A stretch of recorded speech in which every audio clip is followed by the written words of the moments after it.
This podcast was recorded on the ancestral lands on Treaty 1 territory, the traditional territory of the Anishinaabe, Cree, Oji-Cree, Dakota, and the Dene peoples, and on the homeland of the Métis Nation.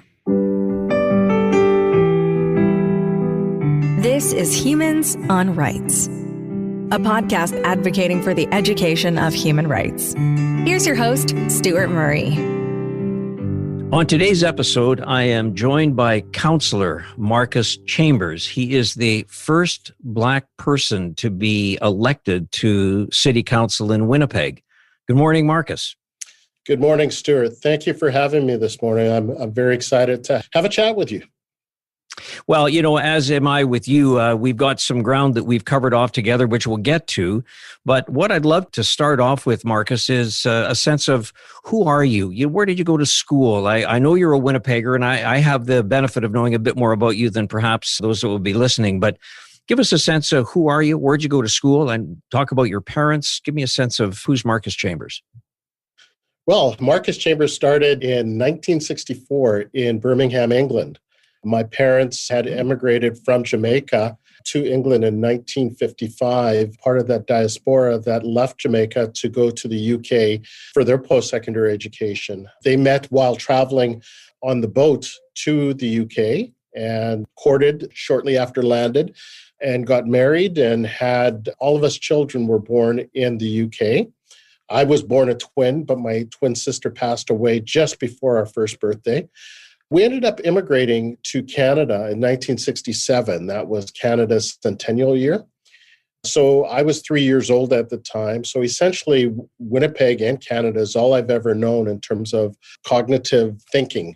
I graduated out of River East Collegiate, attended both University of Winnipeg for 1 year, and then transferred over to the University of Manitoba.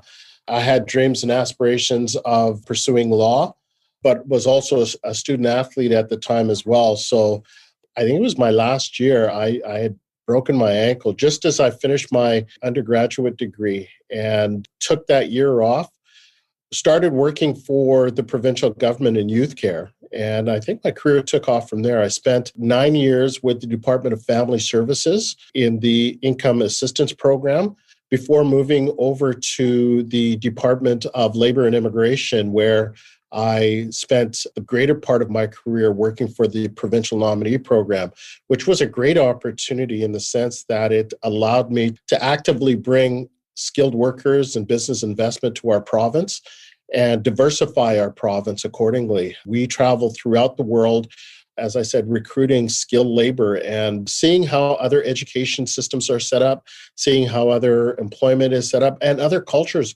are designed and how that could fit in here in our province and our city. So I really attribute a lot of that experience to building where I am now and being able to work cross-culturally with a wide variety of different cultures and different contexts and different backgrounds, and feel it has been vital in the role that I play now as a city councillor.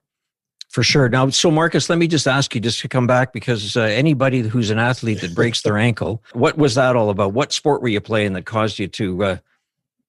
I was playing football, and it was on a punt return where I was pulled down by the last person I was passing, and our legs got tangled up. My foot got planted in the turf, and when I fell back, it snapped. Yeah. That was 8 weeks in a cast. The first couple of weeks was in a cast where the front of it had no protection, and that was just to keep the swelling at bay. And then once that half slab, they called it at the time, came off, I was casted basically from hip all the way down to the tippy toes. Yeah, so walking across campus was a little bit prohibitive. But once I did recover from that, I was only able to play more recreationally. And then it was also at the time, shortly after that, I was getting married. My wife didn't want to see me in any more cast if we were walking down, doing our wedding march. So. Yeah, no, you and for the dance afterwards, Markus, you got to be there for that for sure. So that's fascinating. And interesting that you had a sort of a sense of going into law, but you chose to go into more community service, which, obviously you've had a great career in that. Markus, I'd love to just explore with you, as a Black man growing up in Winnipeg, did you ever have teachers in, whether it's in high school or university, that were non-white? I recall grade 4, I did have a teacher that was from Trinidad. That was at Margaret Underhill School. But that was also the same year that we moved from Transcona to East Kildonan. And so I went from a school that had probably 300 students to a school that had maybe 90 students. And it was completely different. Where we had moved to was very rural at the time. Party lines, if you remember party lines, it was the antenna on the top of the house to get TV reception.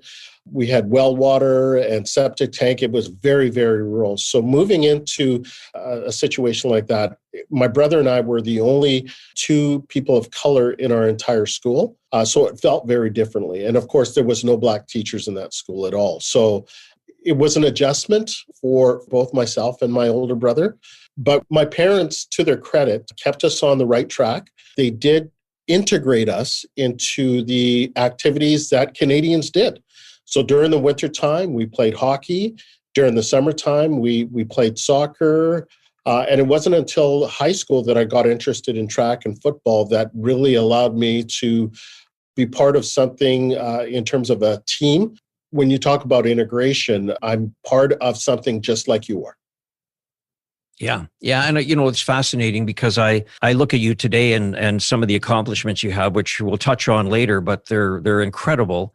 Yet the notion that you grew up in an environment, Markus, where, as you say, it was you and your brother were the only 2 Black people in that environment. And I think that's one of the challenges that, as we look on issues with, George Floyd and some of the things that have become so evident and have been brought to the forefront, and Black Lives Matter and justice for Black lives, it's starting to grow more and more upon those of us as being a white person. Some of the challenges, trying to at least understand, Markus, not saying, oh, okay, I understand it. I'm trying to understand some of the challenges. When did it occur to you that, for whatever reason, that you were different in terms of your color of skin? Did that have an impact on you when you were a young man growing up in or being in high school? Did you feel anything different, or were you just, because of your parents, we're all part of the same world here? Well, and that's a great question. I think this is something that my parents had instilled in all of us. I have 4 older sisters and an older brother. And as I mentioned, I was born a twin. And so I actually had 5 sisters. And this is something that routinely my parents would instill in us, is that we would have to work harder, significantly harder, to be recognized as equal.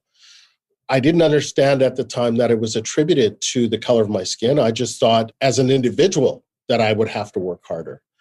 It wasn't until, and throughout elementary school and junior high school, I did note that I was different by color, but it wasn't until grade 10 or grade 11 or high school that I recall, and this was something that was happening in the United States, in Atlanta, where I had family, and if you can recall that time in history, there was a series of abductions and murders where the perpetrator was killing young Black men, and they found the bodies in the Chattahoochee River. And I remember being bullied around that. And it was something that I didn't understand why people who were my friends or acquaintances were so cruel or so mean about that. People were losing their lives and families were losing loved ones, and they were kind of mocking it and joking about it and saying that I should go down to Atlanta. And that's when I really felt at that time what was the burden of my color. Yeah.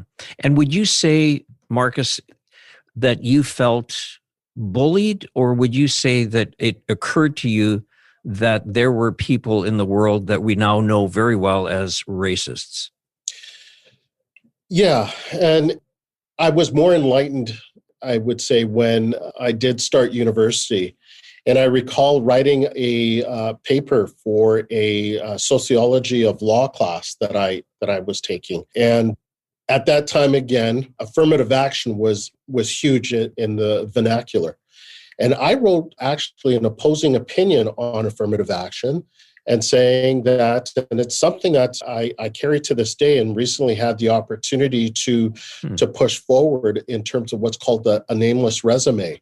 I presented that motion at council, and I firmly believe that if there is an opportunity to assess an individual based on their skills and experiences, and that individual happens to be Black or of color or of a minority, then it's a win-win. But to select an individual to meet a quota is essentially tokenism, and something that I don't agree with, because it lowers the bar and doesn't serve a community well. Yeah, yeah. And speaking of serving a community well, I just have to sort of just pivot here for just a second and just give a shout out to your father, your pastor father. I watched him when they did the launch of Black History, which is now Black History Manitoba, Black History Month, at the beginning of February. And a remarkable man. And the fact that he could be so powerful virtually, I can't imagine, living in the same household, Markus, as him, and watching him sort of lead the community. You must feel extremely proud of him. Well, I'm 5'8". Dad is 5'2", if that. But he's certainly somebody that I look up to throughout my adult life. And my mother, who's a very strong Black woman, and raised my sisters and I and my brother to respect others and to work hard to receive their respect as well. Yeah, and thank you for bringing your mother. I haven't had the honor of meeting her. Certainly your father, I've had a chance. And as I said, just his presence was so eminent, so incredible. And so it's pretty clear as I watch you, the apple doesn't fall far from the tree, even though the dynamics might be backwards in that one. For some of us than others. Totally. Yeah, for sure.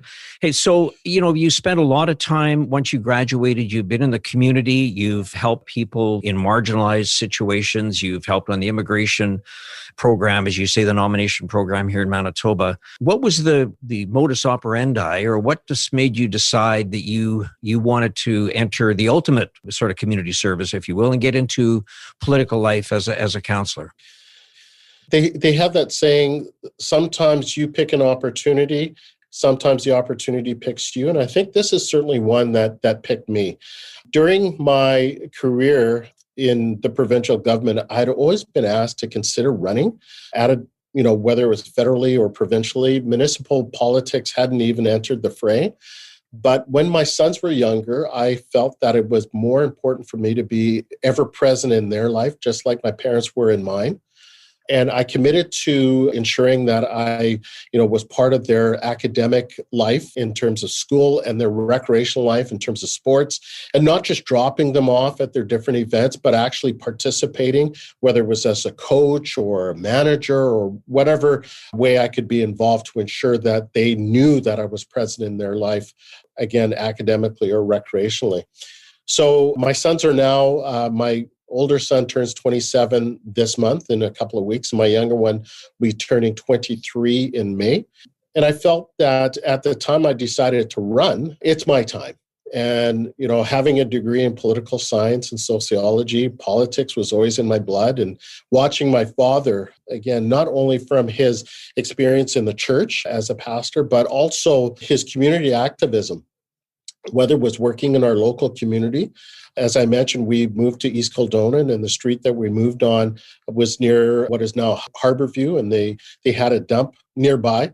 And my father was very active in working in the community to ensure that the city of Winnipeg met their obligations to ensure that the groundwater would not become contaminated with methane, and worked very actively with area residents. And then working in his church community as well. So seeing that type of activism inspired me. And so when it became my time, in terms of my sons becoming of age, I also looked at the opportunity, and it was presented to me during Black History Month of 2017 or 2018 that year, that, I should consider running for the vacant position of St. Norbert, St. River, which was a ward that was split off from the other two wards that Janice Lukes and Brian Mays had. So opportunity certainly picked me for this, in the sense that politics is about timing, and there was no incumbent in this ward. And with my kid being the right age, I said, okay, this is something that I want to do. Yeah. And I've thoroughly enjoyed it since being elected.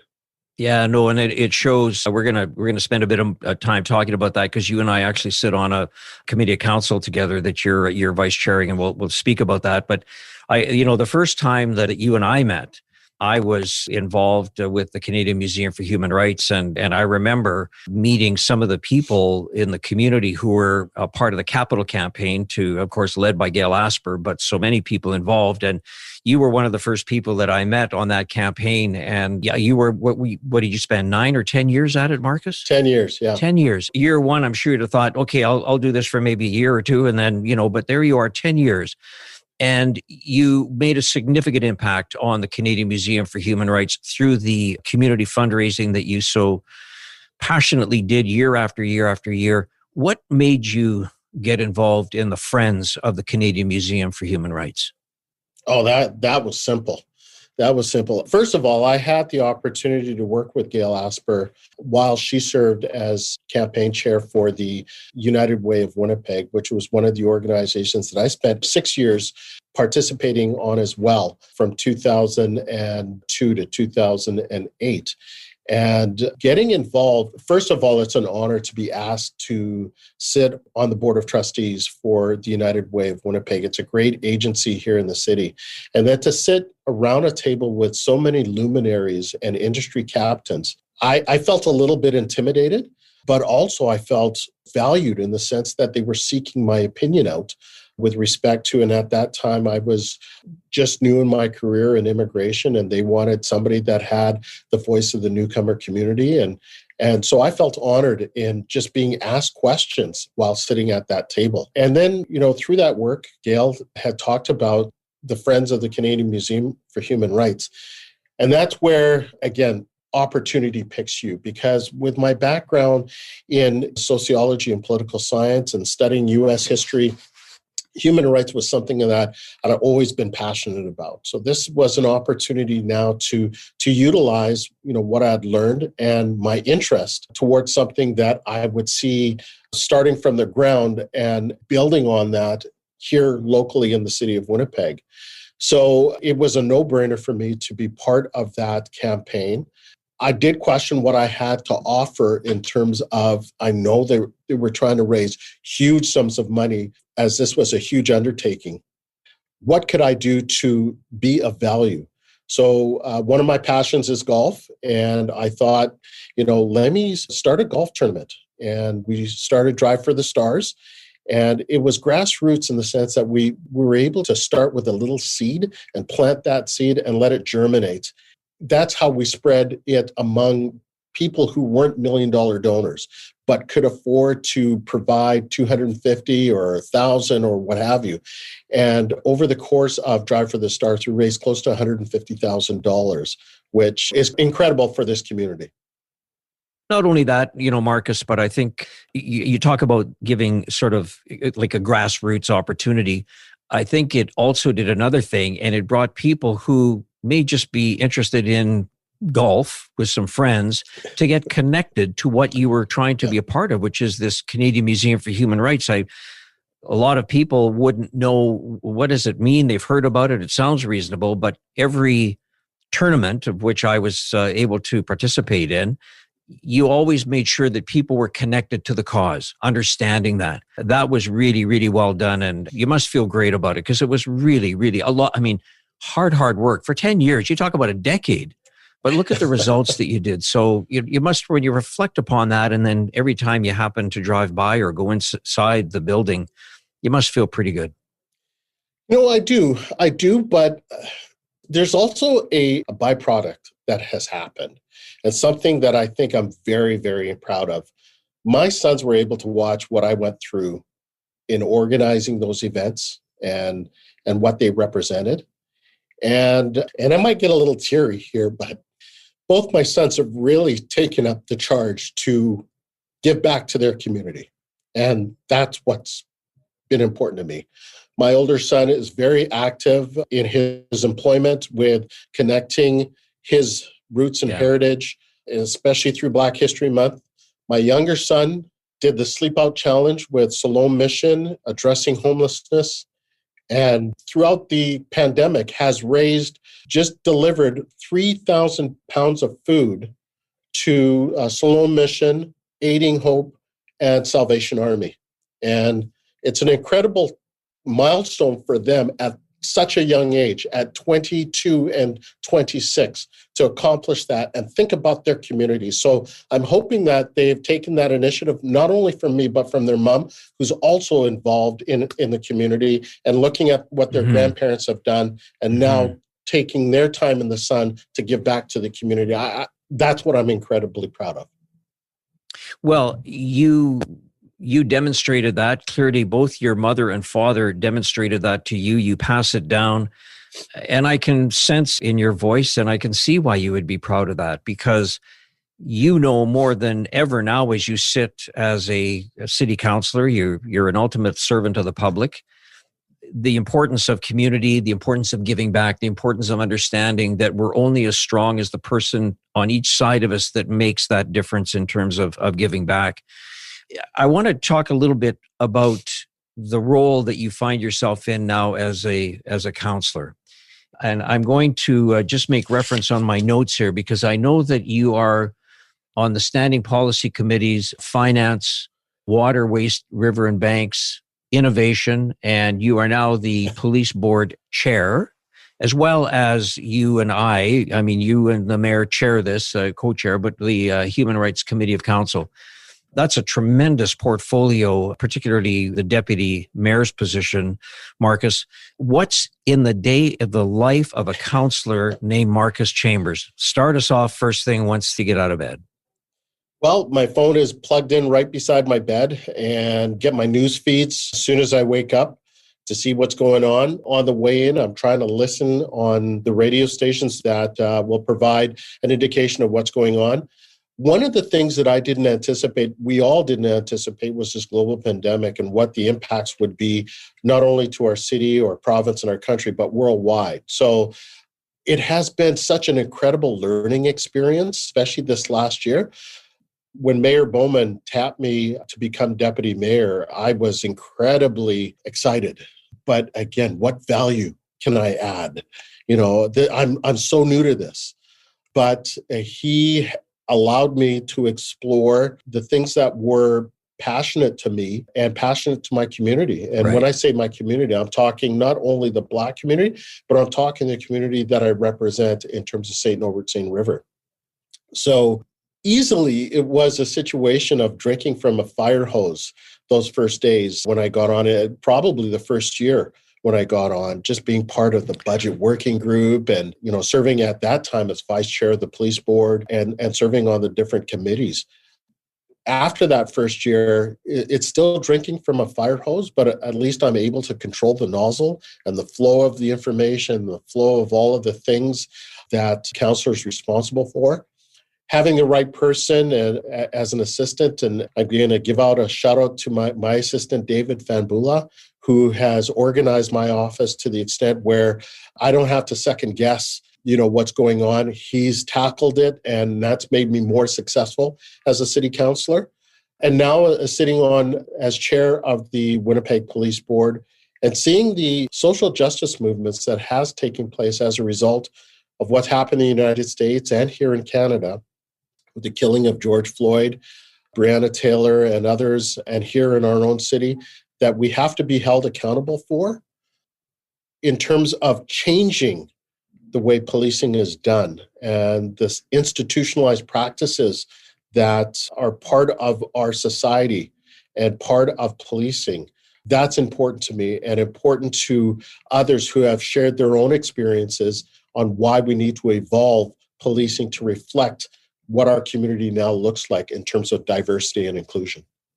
So, Markus, just on that for a second, you bring up the murder of George Floyd, which was so evident. The world saw it and reacted to it in many ways. There's always this notion of people talking about issues called, defund the police. And one of the challenges I think that you face when you're in elected politics is that people come up with kind of titles.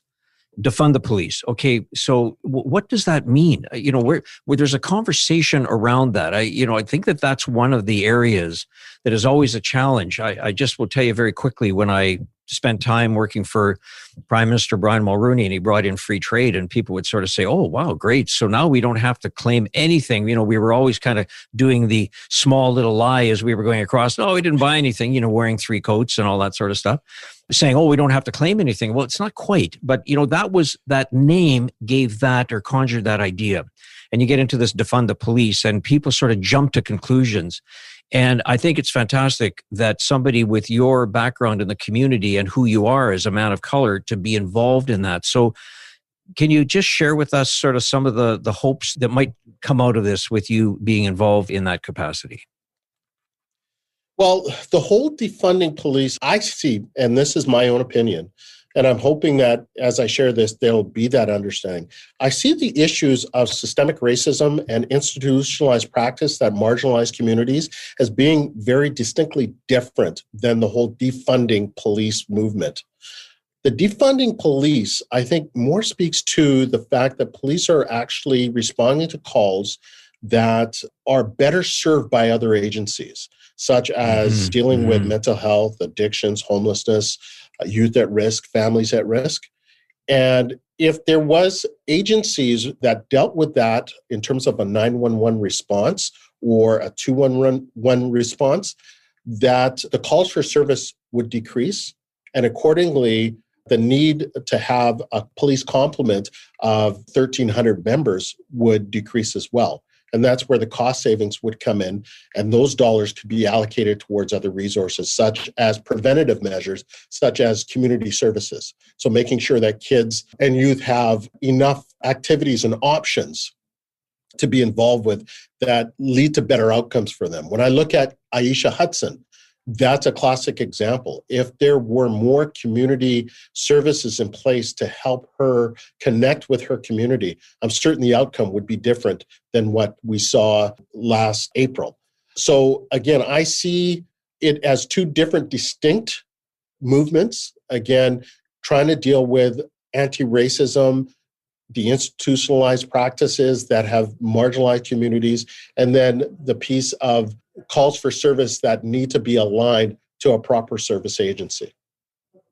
And very, very well put, Markus. I would ask if you feel that the way that you so eloquently have put this, is there a place for the public to find the opportunity to hear that or to share that? Because I think you're always going to find people that might disagree on the edges of different things, and that's fine. That's what democracy is about. But I think what you've put forward is what I've heard a lot of people say. You've summed it up very eloquently, but I think sometimes people feel that, well, I don't know where I can put my voice or where can I share what I feel or that importance. Or just as importantly, how can you talk about in your role, here's how I see this, and then get the community engaged? Well, and that's when Mayor Bowman asked me to step up as chair of the Winnipeg Police Board. One of the things that I did was, first of all, have a discussion with the board. And again, because of all of the social justice movements that had been going on throughout the summer months, and here in Winnipeg, the Black Lives Matter movement of well over 15,000 people that attended at the legislature and marched to the Canadian Museum of Human Rights, I asked the board, I says, we've got to do more due diligence in responding to this and not just pay lip service.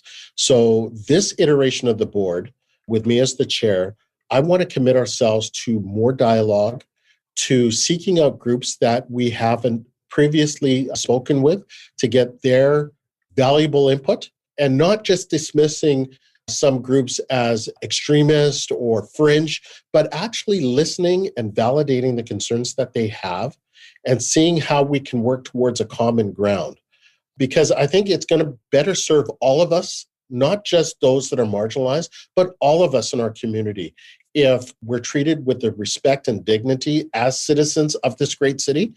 And our police are actually going to be more satisfied in their career choice as police officers, because I'm hearing from police officers, whether they're active serving members or retired members, and seeing things that are in the public right now that they're not happy with, and that this isn't what they signed on to do when they decided to become a police officer. So I think it serves both sides, and that it doesn't create that mentality of us versus them, the blue line versus the community, that we're all in it together. And so police, we need police in our community. They're not going away.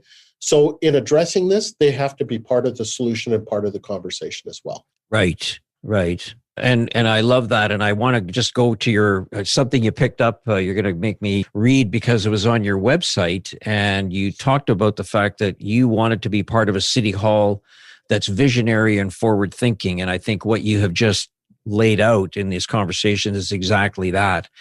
Are you feeling your time now you're getting settled in your role, in your numerous roles at City Hall, Markus? Are you feeling that there's a level of comfort and an understanding of how you might be able to enact some of those elements of forward thinking and visionary opportunities at City Hall?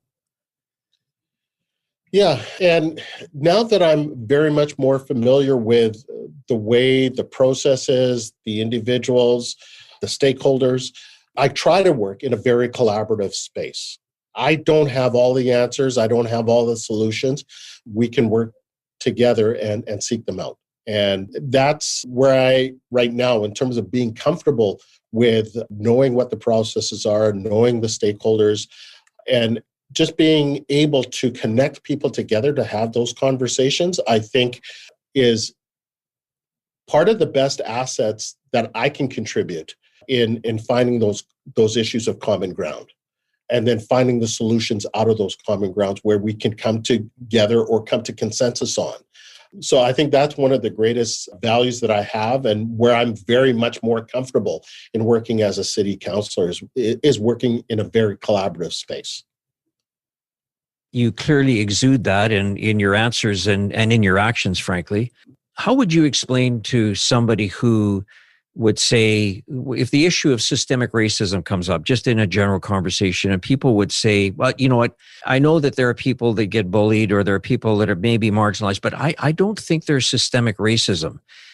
You know, that you hear that comment quite often, and it seems to be so difficult for people to sort of admit that.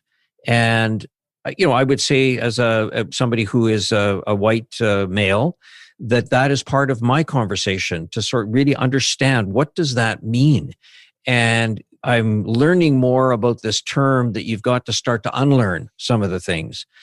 But from your perspective, Markus, as a Black man, a community leader, why do you think it's so difficult for people to admit that there's systemic racism?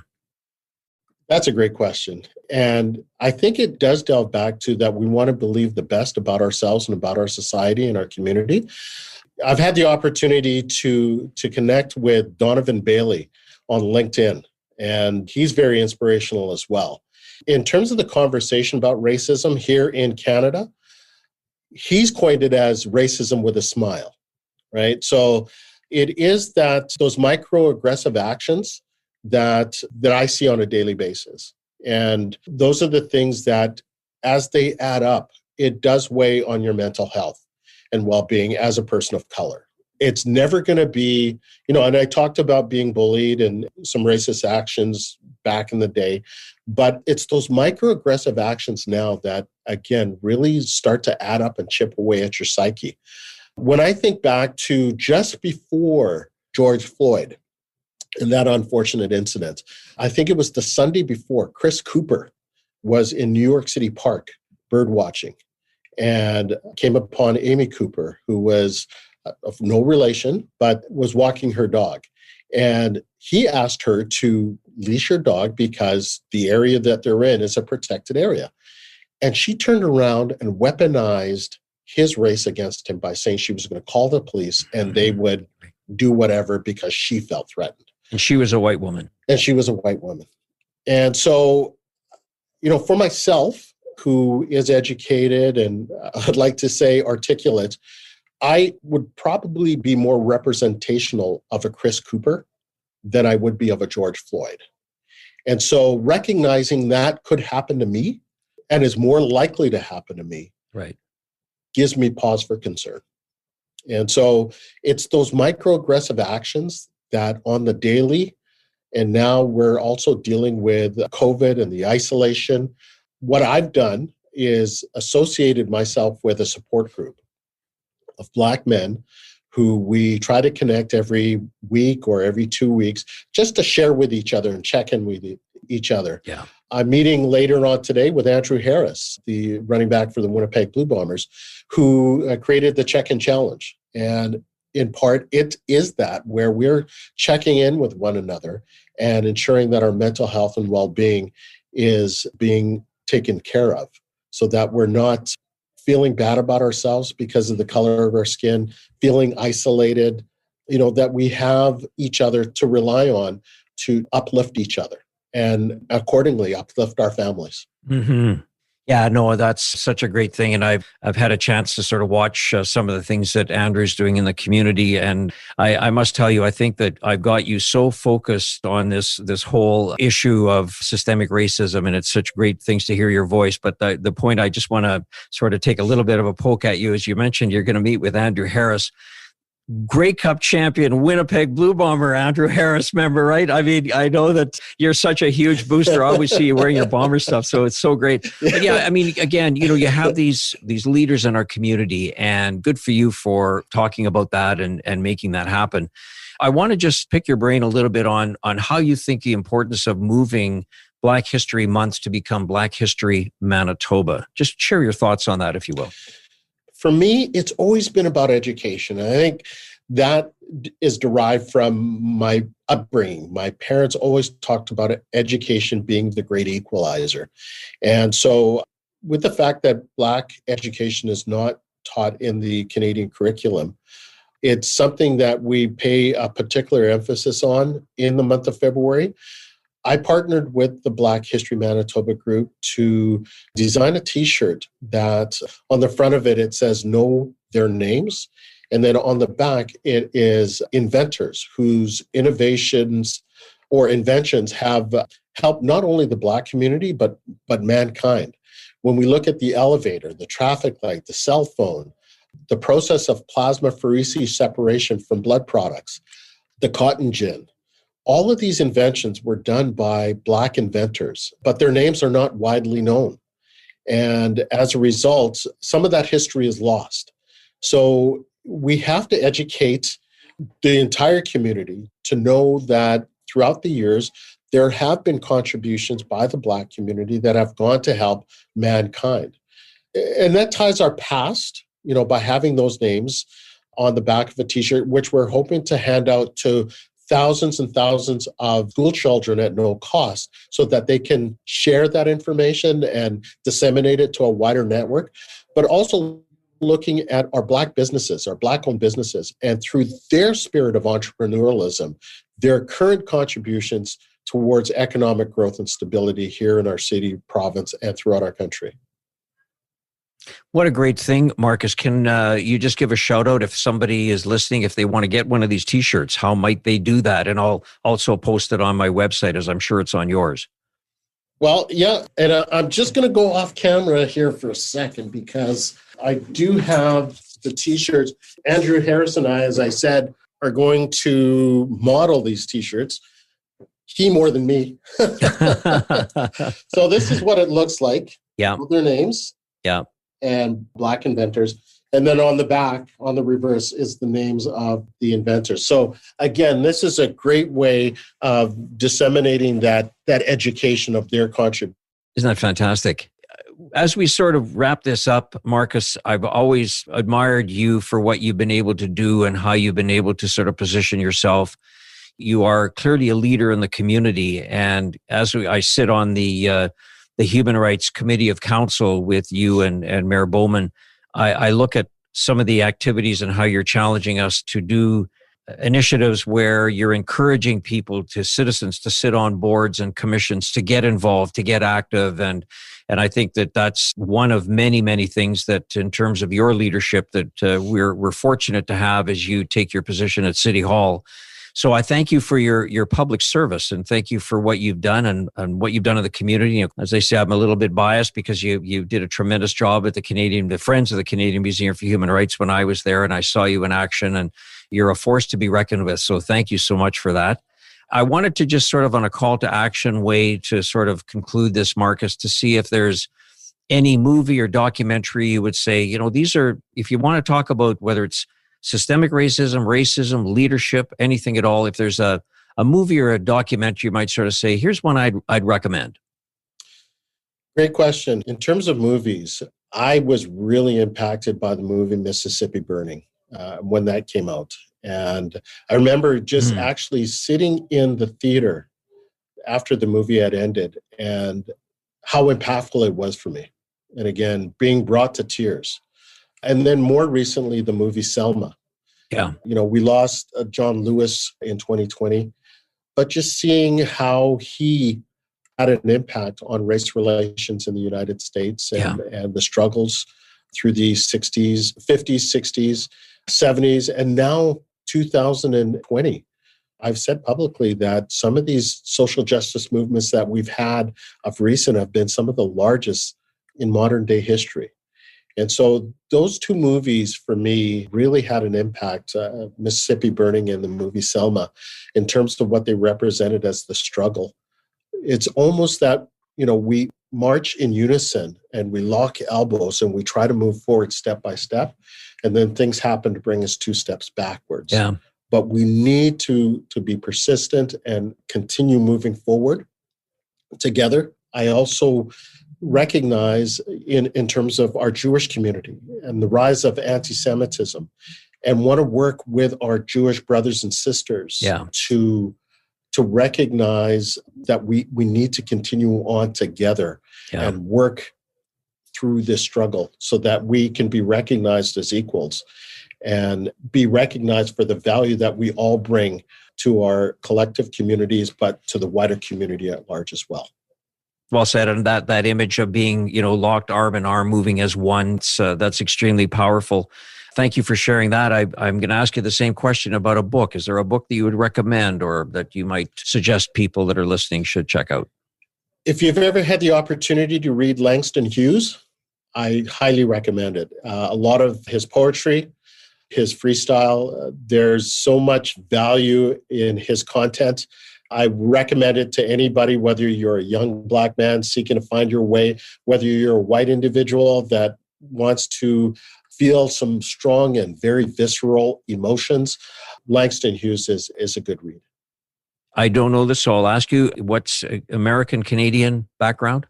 He's American. Okay, that's excellent. Just when you mentioned poetry, of course, Amanda Gorman, just sort of, incredible. But how great is it, that poetry is so meaningful. So that's a great recommendation. I appreciate that. And I'm going to end on, there's a musical artist that in the same way that has impacted you has had a strong message, or you would sort of say to somebody, here's an artist I'd recommend you listen to. Growing up in a Christian household, we listened to a lot of gospel music. For me, BB and CeCe Winans, again, very soulful music. I don't listen, unfortunately, listen to a lot of rap, but I do listen to a lot of R&B. Like I said, BB and CeCe Winans is right. Their music is very impactful as well. And they're US as well. I also listen to Bob Marley. The Redemption Song is a great song of the human struggle and human history. So those are 2 artists I would definitely listen to. Yeah, great suggestion. I appreciate that. I personally also love gospel music. I think it has so much spirit and so much energy, and the message is always strong regardless of the artist. So I'm going to check this out. So you've given me a to-do, Markus, and I thank you. So I just want to say thank you for finding some time to chat today on my podcast, Humans on Rights. You've been a wonderful guest. You're a great community leader. Your runway in front of you is clearly going to be something that we'll all be watching. And thank you for what you've done, and thank you for your time today.